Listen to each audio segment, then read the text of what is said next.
para sigurado nahihingi ako ng radyo para marinig. Andali.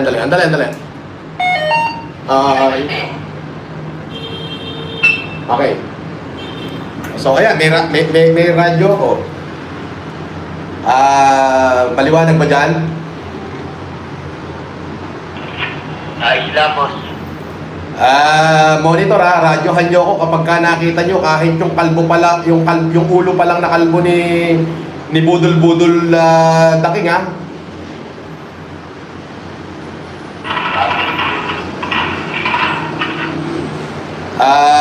maliwanag ba? Maliwanag?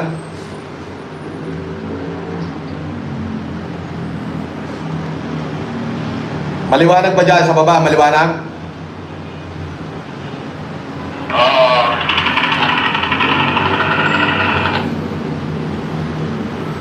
Ayan na. Ito yung radyo ko. Oh. Raradyohan ako dyan pagka dumating sa baba.